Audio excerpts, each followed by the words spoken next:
My name is Geoff Wilson. I'm the president of the Kentucky Association for Addiction Professionals, and it's a real pleasure to be back here today and to talk to you guys about this specific topic, marijuana in Kentucky, a look down the road.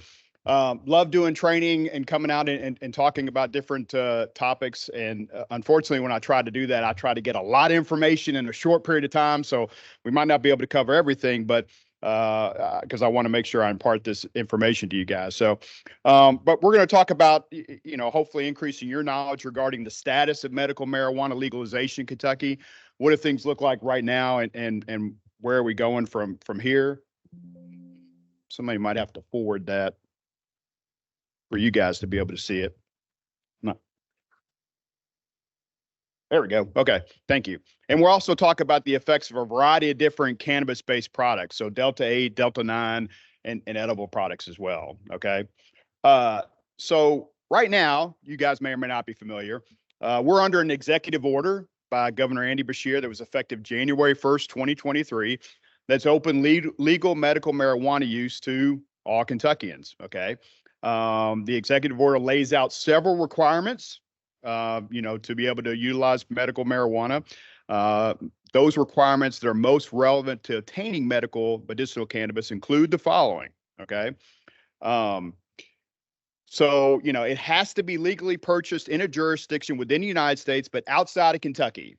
Okay. It cannot be purchased here in Kentucky. So if I decide to go to Ohio, Indiana, whatever, I can do that. Right.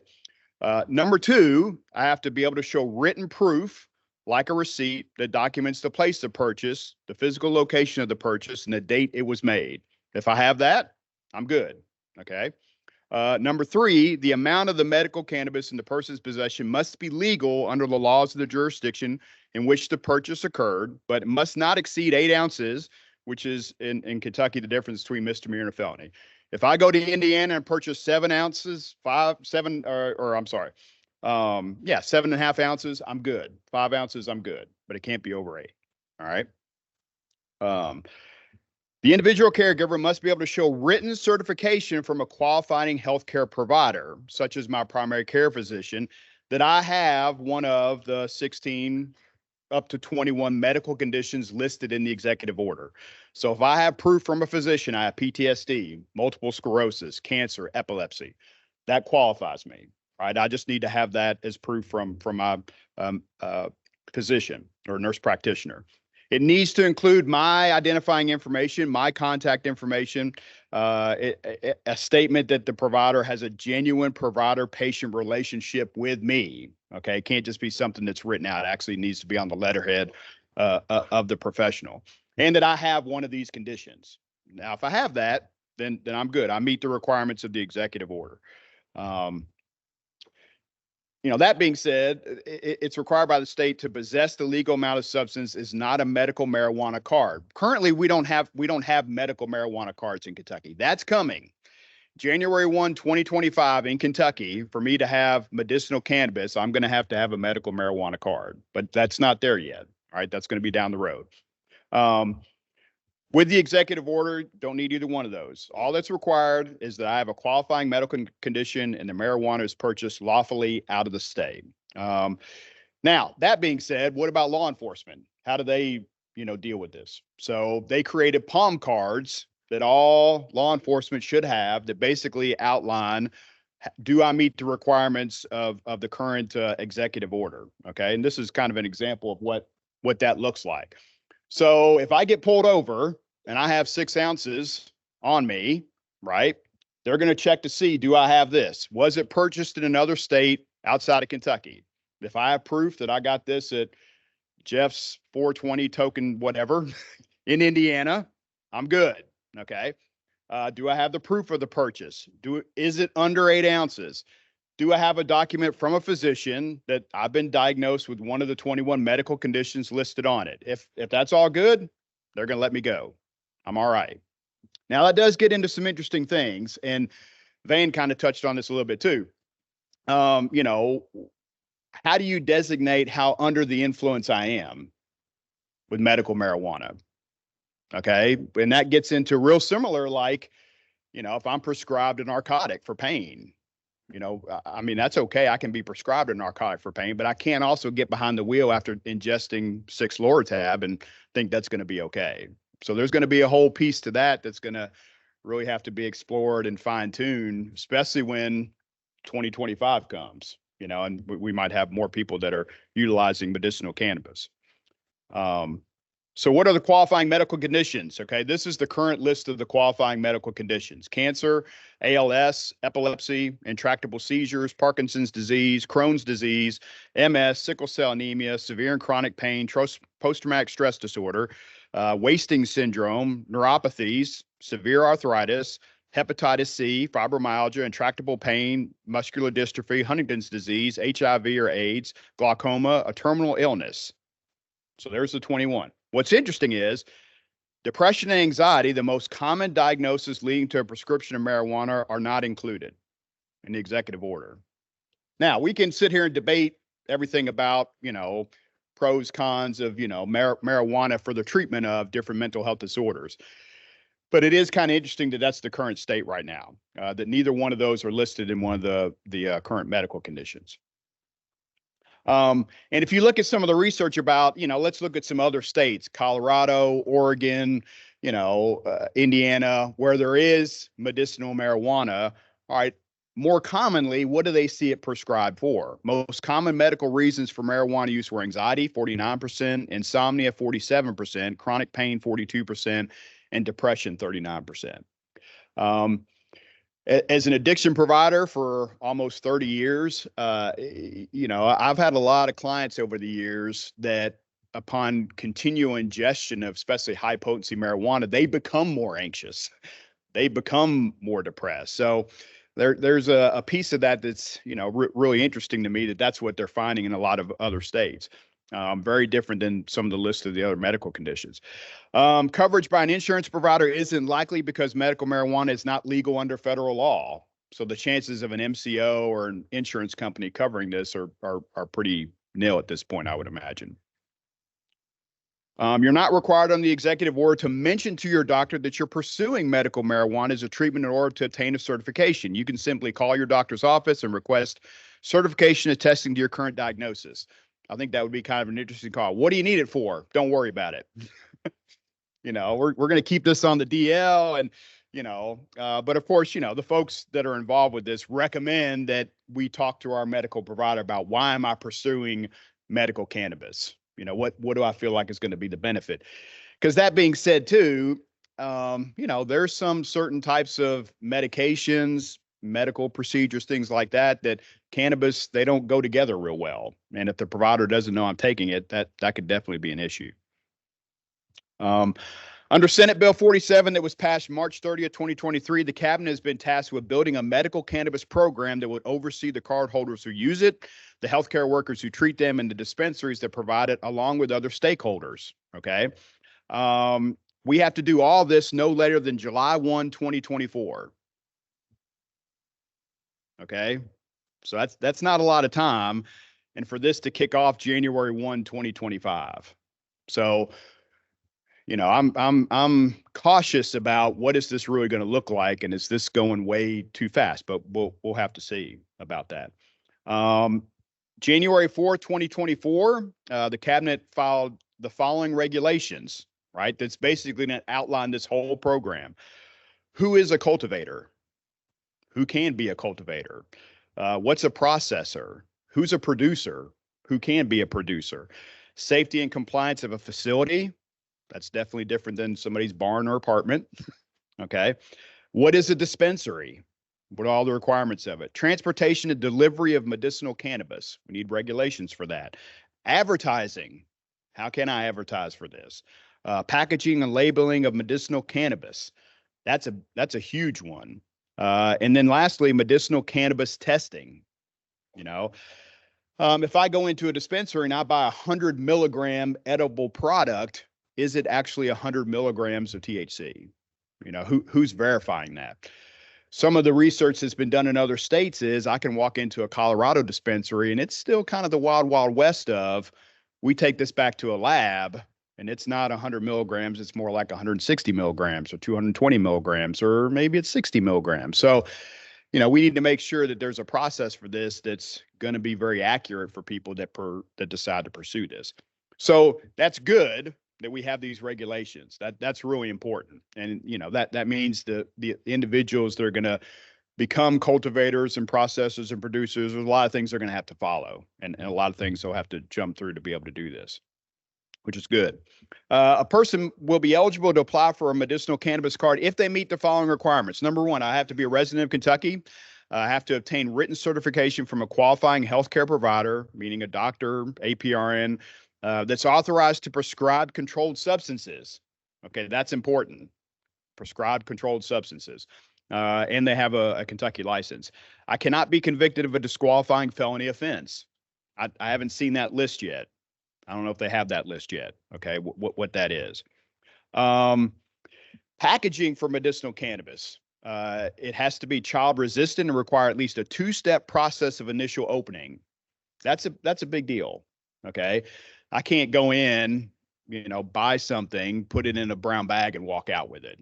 Okay, this has to be tamper safe, because here's the other thing. The law says it cannot be smoked. A lot of people don't understand that. Okay, none of this can be smoked. So that's an important piece of this too. But that also means we're talking about things that look like candy. So who's that going to be appealing to? Yeah. All right. So that's important. There needs to be statements on it for medicinal use only. Keep out of reach of children. That's a requirement. It has to be on every medical cannabis product.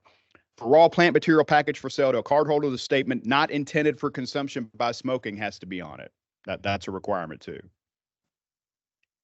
It needs to disclose the strain of medical cannabis, the form of it, the standard amount of THC and cannabidiol in the medical cannabis, including is it intended for oral consumption as an edible, an oil, a tincture. The potency shall be stated in milligrams per serving for total THC and total CBD. For concentrates, total THC and total CBD shall be stated in percentages.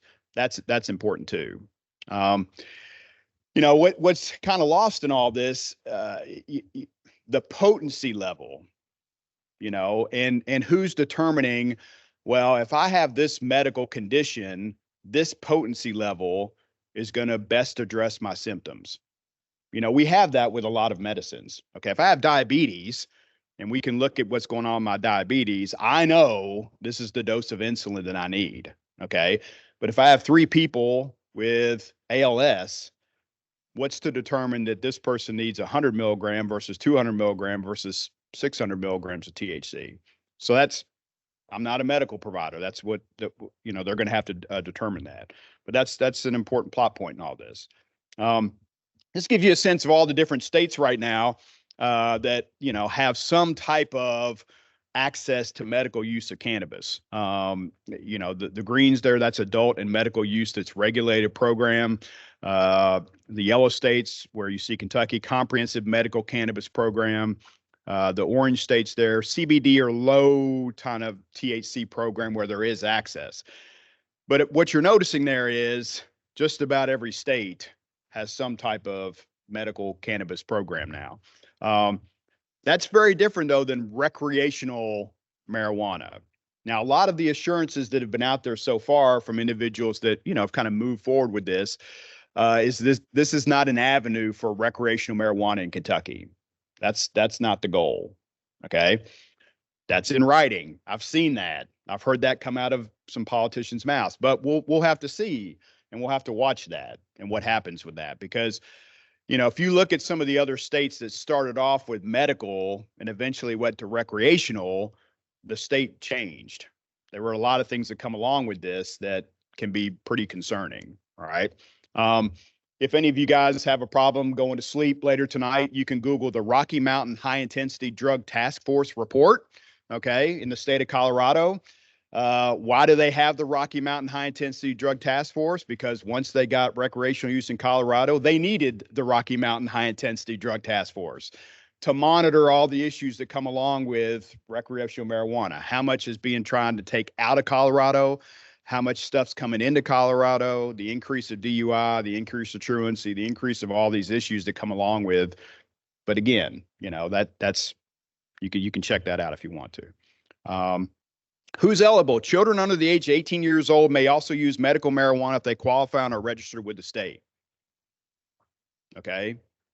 So now here's the thing. We know there's ample evidence that individuals with a seizure disorder can benefit greatly from medical marijuana. Okay. Children, adults, there's benefit. At the same time, who's monitoring that says this 15-year-old needs medical cannabis, right? And then who's going to monitor that? And then how is that going to get dispensed at a school? And I'm going to share with you guys, there was a recent House bill that was passed that addresses some of this, because local communities are really going to have to wrap their arms around what is this going to look like in our schools. If it's an elementary school and there's an 8-year-old that has everything they need that shows, and a parent that consents to medical cannabis, how does that get given at an elementary school? Is that a school nurse? Does the parent come in and give it? Is the school okay with that? All the things that come along with that.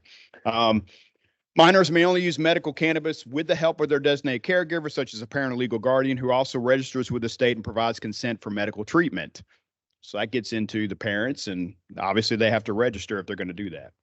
How do you obtain a marijuana card? All right, you have to submit several pieces of information to the Kentucky cabinet to be considered eligible for medical cannabis. Your name, address, date of birth of the qualified patient. If I'm houseless, I have to provide an address where I can be reached. I need to have written certification issued by a medicinal cannabis practitioner within 90 days immediately preceding the date of an application. A medicinal cannabis practitioner. Now, here's the thing with that. There's not a whole lot of training if I decide that I want to be a medicinal cannabis practitioner to provide the assessments, deem people appropriate, and, they can start to have access to cards. I'm hopeful that means we're not going to have some bad players that look at this as this is a way for me to make money, and I'm going to do these assessments just all day. Okay. We'll have to see about that. Name, address, and telephone number of the qualified patient's doctor that is referred to as medicinal cannabis practitioner. Name, address, and date of birth of no more than 2 individuals chosen by the patient to be designated as a caregiver if they choose to have that. A statement signed by the patient pledging not to divert medicinal cannabis to anyone who is not permitted to possess it. I'm going to have to sign that. Okay, that basically says I will not let this get in the hands of somebody else, right? Now, that gets into, again, it's one thing if, yes, I have one of those illnesses, I have benefit from it. I'm 38 years old. I take it as prescribed and it helps me. That's great. There's nothing wrong with that. At the same time, I can picture, and maybe call me cynical, but here's a 20-year-old that's been granted this, that has it, and are they going to give it to their 17-year-old brother? Or, how much access is there going to be for this? Who's going to watch that? Who's going to monitor that? Does it get diverted? How are we going to, be able to pay attention to that? That might be difficult. This statement will include a list of potential penalties, including criminal prosecution for illegally distributing medical cannabis. The patient's caregivers must also sign similar forms. An application or renewal fee for a registry identification card for a qualified patient. This includes additional fees for cards granted to caregivers. How much can I possess once this comes out in 2025? That hasn't been decided yet.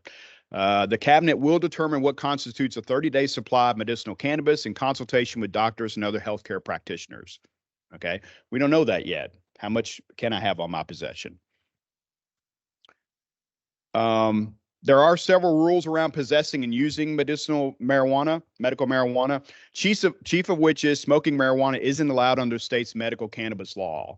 Okay, let me reiterate that one, because a lot of people don't understand that I can't smoke it. Now, here's the part I haven't figured out that, it does say that I can vape it. All right, so here's a room full of some pretty smart people. Okay, the difference between vaping it and smoking it is a whole bunch of people are doing this. I mean, in a sense, okay, if I'm vaping it, it is not in plant form, correct? Okay, so it is in oil. So that's how that can happen. All right. Cardholders must keep their medical marijuana in the original container it was provided in. They must carry their valid medical cannabis card with them, along with documents attesting to their qualifying diagnosis. If I don't have that with me, I can get in trouble. In the meantime, though, up to January 1, 2025, Kentuckians can continue to access medical marijuana through the executive order. And this order will remain until it's no longer needed, which hopefully that should be January 1, 2025. Now, what are some, reasoning behind this? Why did we move forward this? Okay. Because here's the thing, like a lot of states, one of the last surveys done in Kentucky, 91% of those surveyed said, yes, Kentucky needs medical marijuana. Most individuals were in favor of Kentucky having medical marijuana. Senate Bill 47 overcame some opposition from Republican holdouts concerned it would expose impressionable kids to marijuana and potentially put Kentucky on the path toward recreational legalization. But again, one of the prime supporters, one of the prime reasons I sponsored this bill was to moved it along is addiction. Other states who have this option have seen not only a 20 to 30% reduction in opioid use, but also a 20 to 30% reduction in drug addiction. So those states that have moved forward with this have actually seen a reduction in these areas. I've been trying to do a little bit more research to look at the validity of that and see what that looks like. I'm still kind of doing that, to determine that. But that's what some of the evidence shows. If there is access, that there is a reduction. And we want to reduce that, right? Now, most recently, House Bill 829 passed here in Kentucky. Under this bill, local school districts and governments can elect not to participate in the state's medical cannabis program once it launches in January. In the case of schools, should a district choose to participate, it will be required to put a process in place to determine who would administer medical cannabis, be it a school nurse or the child's parent or guardian. City and county governments can also decide not to participate in the state medical cannabis program. Now, that gets into some interesting things. If I have everything that qualifies me with a medical diagnosis to have this, and my city says we're not going to recognize this, something tells me that might be an issue.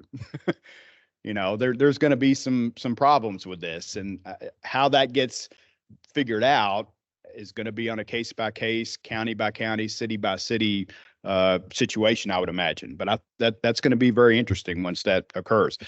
And for schools too, I was at a conference not too long ago. It was a school nurse conference, and this was a very hot topic. A lot of the nurses that were there were like, what type of training am I going to get? If it's upon me to hand out this edible marijuana for a student, how do I know it's the right thing? Is it in the right, container and everything else? And who verifies that? And is there training and documentation? But again, we do that with a lot of other, drugs right now. Okay. ADHD, depression, anxiety. So it's not a huge shift, but it is a shift nonetheless. And there's going to need to be a lot of training with that, I think. If patients are going to use medical cannabis to treat a condition, they cannot use it in public, such as on public transportation or the sidewalk. Now, who's going to monitor that?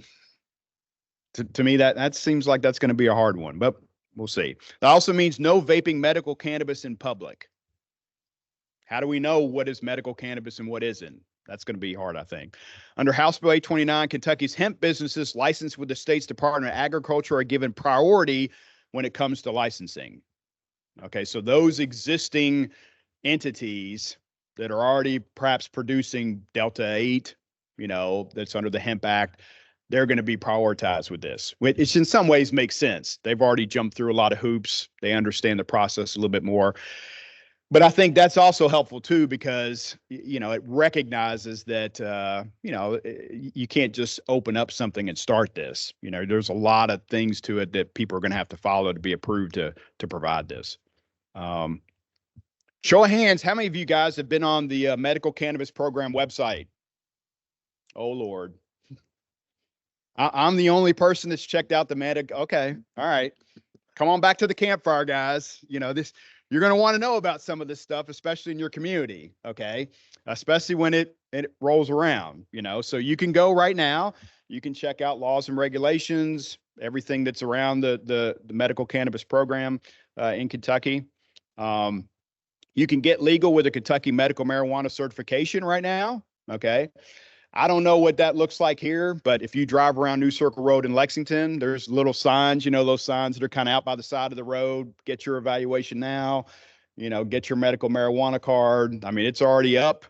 It's ready, right? I went online last night. I could get an appointment pretty quick if I want one. Actually, this is from a while back when I did it, but they had some openings today. Go in, be evaluated, and we're off to the races, if I get approved. So, and that to me is kind of interesting. Who are the providers that are doing this? What's the training?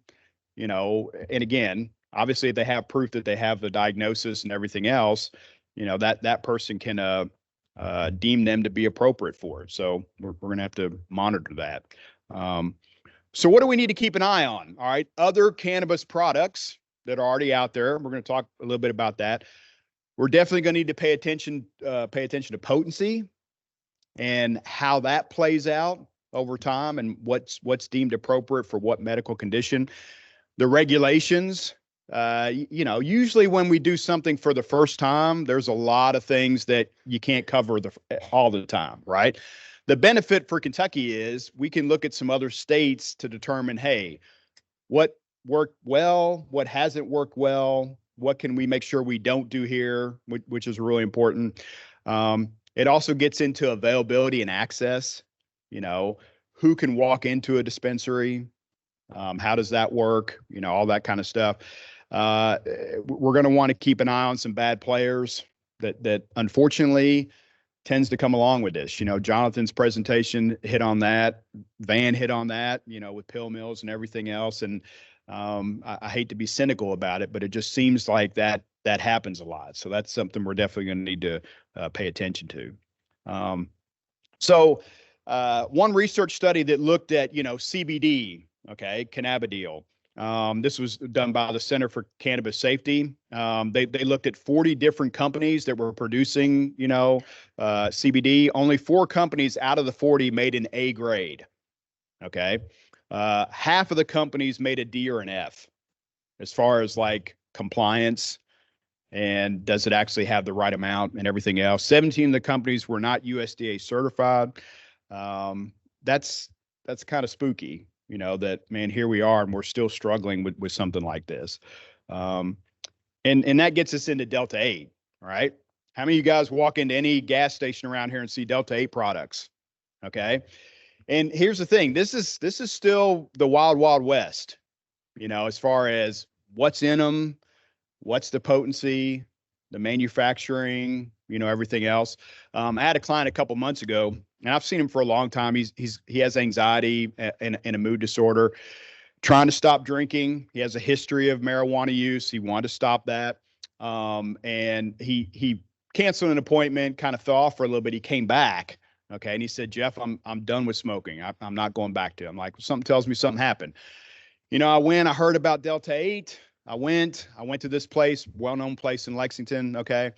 He walked in and, it was kind of like a wine tasting, well, what is it that you're looking for, sir? Well, I've got more anxiety. Well, come over to this side of the room. Let me show you all the flavors we have and everything else. And he finally lands on this product. Okay. And he's like, this will be great for your anxiety. I've seen it benefit a lot of people. Okay. And he buys some. He spends $60 on it. He gets up to the counter. He's checking out. And the guy checking him out finally says to him, now listen, I made this myself. Okay. So if you use it and later on you have an issue, come tell me. All right. So he walks out with it. He immediately sits in his car and goes, I've made a mistake. But he was too embarrassed to go back in, ask for his money or anything else.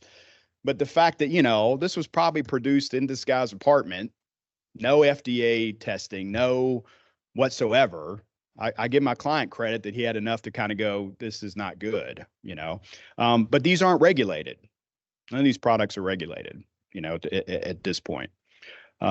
So how did we get here? The Agriculture Improvement Act of 2018, that also known as the 2018 Farm Bill, legalized hemp and its derived products federally in the United States.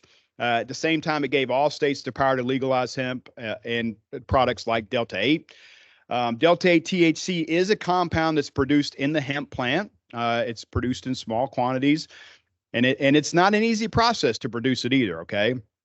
And that being said, there's been some issues. So here in Kentucky, the Department of Agriculture in April 2021 released a letter, more like guidance, to Kentucky hemp license holders, claiming that it's a scheduled drug. Okay, we shouldn't have this.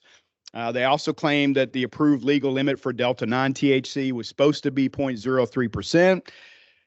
Oftentimes that's above what we find in these products, so that was a concern. So there was a lot of back and forth that happened here in Kentucky about having this, okay? Eventually, the Kentucky Hemp Association filed a lawsuit against the Department of Agriculture, Kentucky State Police, and after the KYDA failed to rescind it, okay, some other things happened. Eventually, Boone Circuit Court Judge Rick Brueggemann ruled in favor of the Kentucky Hemp Association and supported Delta 8 THC being legally derived from a hemp product. And that's where we are now.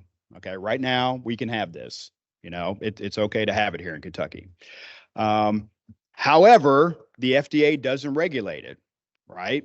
They don't have the ability to regulate it. It would take so much manpower. It would just be incredible to regulate it. And in a sense, when you think about it, how many people here remember bath salts? Okay. All right. Spice, K2, synthetic marijuana. There's some similarities with where we are with this, with Delta 8, unfortunately. If 80% of the Delta 8 cases reported to poison control centers in the U.S. between January 21 and October 23 wound up in the hospital.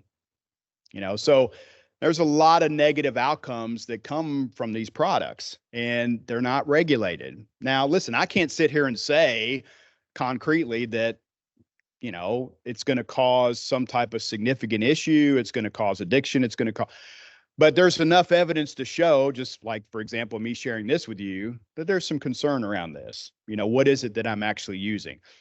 And the chemical compounds change all the time. So you could go into a Super America today, buy 10 boxes of this Delta 8 product, go back next week, buy the same 10 boxes, and it's a completely different formula. I mean, you have no idea week to week, day to day, what's in there. Okay. And that's pretty concerning.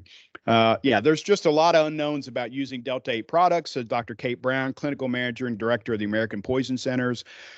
The market's boomed. As far as where we are with this now, it's about a $28 billion industry. And wherever there's money involved, you guys know, oftentimes caution goes out the window. And here we are, there are a lot of individuals, and especially those that have safety sensitive jobs, that are very surprised when they test positive for THC using Delta 8. They should not be surprised though. All right. So even though it's supposed to be 0.03% at the highest THC, some of these have been found to have 3%, 5%, 8%, and especially if it's a situation where, heck, you're driving, a forklift at a place, you're driving a company car, you're operating a railroad engineer, pilot, those types of jobs, especially, they basically said from the federal government standpoint, it doesn't matter, if you test positive, you're going to lose your job. Right. I was doing this training not too long ago. Somebody asked me, well, hey, with medical marijuana, if I have the prescription, if I have the card, can I be terminated from a job if I test positive? Yes, you absolutely can. That's already come out. Okay. Kentucky is an at-will employer. I mean, basically, you can be let go for anything. So just because I have that doesn't mean that I'm going to be safe and I can, show up to work. And depending upon how much I'm ingested, that might be an issue. Okay. So quick recap here. You all know Delta 9 THC, that's what gives the high in marijuana. Okay. Recreational marijuana. Delta 8 is different, right? It's derived from hemp. It's not going to have near the content of Delta 9 THC. However, though, in that converting process, there is still going to be residual THC in it. And because these products are not regulated, it's hard to know what you're getting that's going to actually be 0.03% or less, or it's going to be much higher than that. And that's why a lot of people are surprised that they'll fail a drug test. It is THC. I mean, at the end of the day, that's what's in those products. And again, because it's not regulated, that's a huge issue, Um, Now, that being said, there's some research that's being done out there to look at, can it be beneficial for some medical issues? And we may find that. And if so, that's great. That's great that we found that. At the same time, just like medical marijuana, ultimately, what do we need to depend on here? We need to depend on our medical providers, those that actually find individuals that meet the requirements, that deem that they would be beneficial using a product like this, that it would help them with their quality of life, that they are able to receive it legally, okay, possess it legally. And if so, that's great. You know, I think we're just going to have to really pay attention to as it rolls out next year. What are we going to learn in the very beginning? There's probably going to be some new regulations. There's going to be some things that need to be changed. That usually happens no matter what.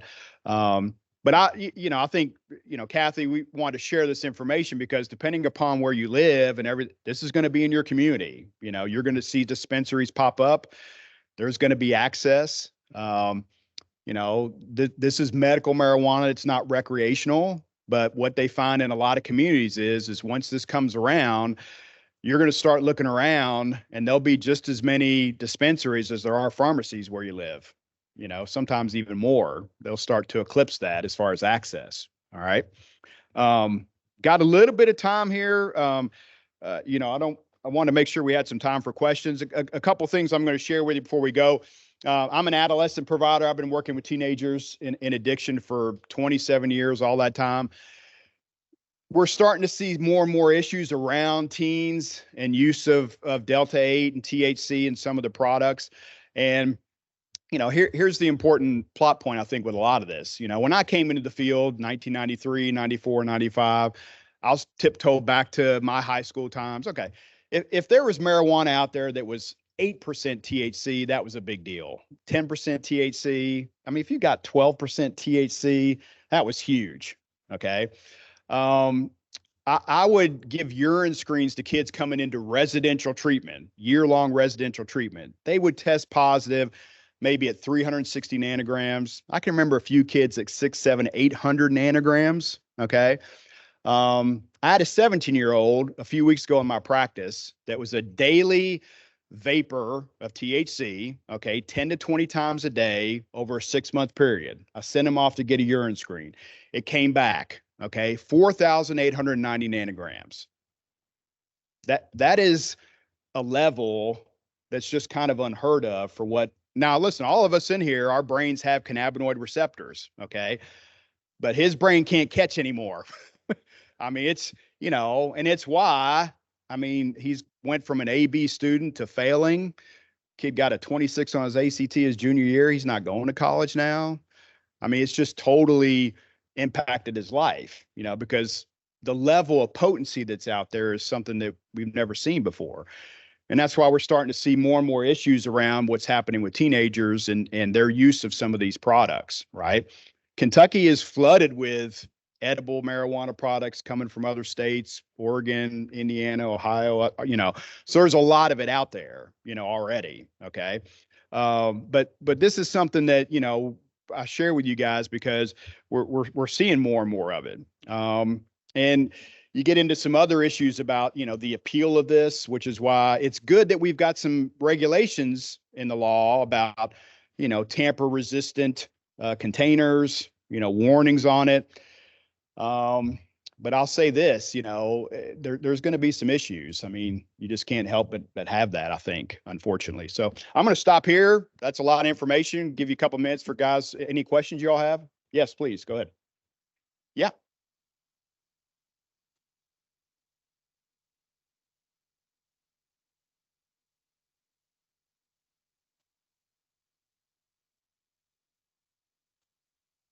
That's a good question. Can the evaluators bill Medicaid or insurance? I would imagine, it's probably a codable assessment. So it's going to be viewed just like a medical assessment. Oh, okay then.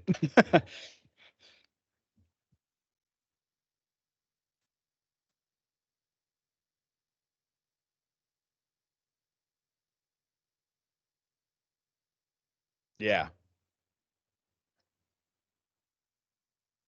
Yeah. So, well, yeah, because I mean, at the end of the day, it's THC. And you guys probably know this, but there's some drugs that love water in our body and hate fat. There's some drugs that hate fat and love water. Okay. Marijuana is unique. Cocaine, you do an 8-ball cocaine, 4 days, it's out of your body. All right. Through the water, does not hang out in fat at all. Okay.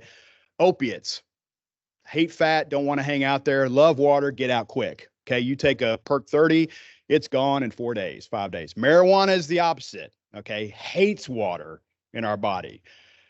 You all take 8, 9 hits off of a joint, I'll come find you 10 days later and still pick it up in your water. And it hates water, which means how long does it hang out in the fat in your body? A long time, right? Where's the highest concentration of fat in the human body? Our brain cell wall is 98% fat. That's where THC goes first. Okay. So that kiddo I was telling you about, it's going to take him months and months. Now, I'll give him a urine screen. Well, I actually did give him a urine screen. Okay. He went from 4,890. I got him down to 600 in a couple of months, give or take. But then you have the impact that's come along with that. But normally, somebody ingests one of these products, 7, 10 days, depending upon their metabolism, ingestion of water and all that. I probably won't pick it up in their water anymore. Still be up here. Good question. Somebody else had a question. Yes, please. Yeah, sure. Yep, absolutely. Yeah, send me an email and I'll definitely send it to you. Jonathan.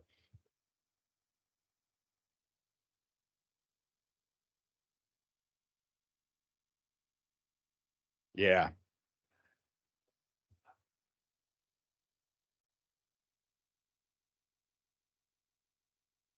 I mean, that's the thing. And that's an interesting one too, because, there's treatment centers that have said, here's a list of medications that, no Seroquel, no Wellbutrin, no this. Okay. Are they going to try to do the same thing to say, hey, you can't have this when you come in here? Then that gets into, are you discriminating against me because of a medical? So it's a big question mark, and then real similar to, if this is a school district that says we don't want to participate in this, and here's a 9-year-old that has a medical condition, a seizure disorder, and they're prescribed it, what happens? Do they can't go to school there? That seems like a lawsuit waiting to happen, so I don't know. We'll have to see. That's a good question though. Uh,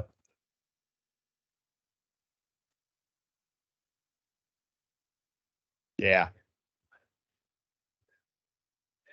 Yeah. Schedule 3 is what they're thinking about.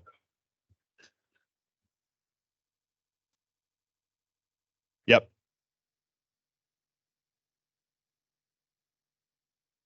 Which is beneficial. I mean, that's what we want, But here's the other thing, though. It still gets back to it's a psychoactive substance. So, just like if I have chronic pain, and y'all know, I mean, prescribed fentanyl for somebody with chronic pain is life changing.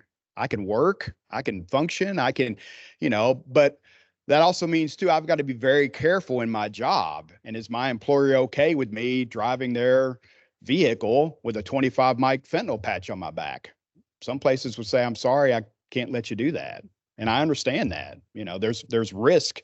That's a lawsuit waiting to happen. So it's a valid point, Other questions you guys have? All right. Thank you all very much. Appreciate it.